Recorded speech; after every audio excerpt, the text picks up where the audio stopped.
মাঝরাতে পেয়েছিলাম surprise gift. কি সেই গিফট অবশ্যই শেয়ার করব। আমার মেহেন্দি পড়ার পর সুন্দর করে রেডি হয়ে প্রথমেই ছাদে চলে গেছিলাম। ওখানেই সঙ্গীতের ব্যবস্থাটা করা হয়েছে, গিয়েই খেয়ে নিয়েছিলাম ভেজিটেবল চপ।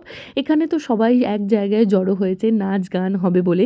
প্রথমে শুরুটা হয়েছিল আমাকে দিয়ে। আমি একদমই নন ডান্সার, একদমই ভালো ডান্স করতে পারি না, কিন্তু সবাই ফোর্স করেছে তাই যেমন পারি করে দিয়েছি আর কি। তারপর শুরু হলো একে একে সকলের পারফরমেন্স। এখানে ভাইরাও ডান্স করেছিল, ওরা আগে থেকে প্র্যাকটিস করে এসে ডান্স করেছে। দাদা ভাইকে দিয়েও আমরা ডান্স করিয়েছি। তারপর সব মেয়েরা মিলে সারা সন্ধ্যেতে হই হুল্লোড় করেছে। তবে নাচ গানের সাথে সাথে চলছিল মেহেন্দি পড়া। আরও একজনকে ডাকা হয়েছিল যিনি বাকি সবার মেহেন্দি পরিয়েছিলেন। এখানে পৌলমী মেহেন্দি পড়ছে। নাচ গান কমপ্লিট করে 10টা-11টার সময় এই মহিলা মেহেন্দি পড়তে বসেছে। ফিনিশিং টাচটা তো ঋতিকা দিয়ে দিল। তখন আমি ওদের পাশে বসে বসে একটু গল্প করছিলাম, কারণ তখন বাকি গেস্টরা প্রায় খেয়ে চলে গেছে, আমরা কয়েকজনই ছিলাম।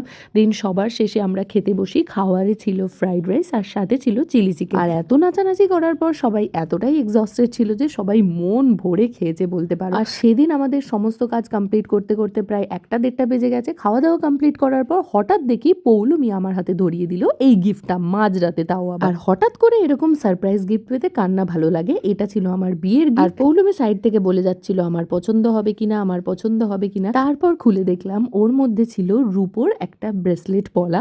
আমার তো দেখে দারুণ পছন্দ হয়েছে। ও আমাকে হাতের মাপ যদিও আগে জিজ্ঞেস করেছিল, তাই দেওয়ার সাথে সাথে হাতে একটু পরে দেখেও নিয়েছিলাম কেমন লাগছে দেখতে। কাছ থেকেও তোমাদের পলাটা দেখিয়ে দিলাম। আমার তো বেশ পছন্দ হয়েছে। Thank you so much Poulami. আজকের মতো চলি, দেখা হবে কাল, বাই।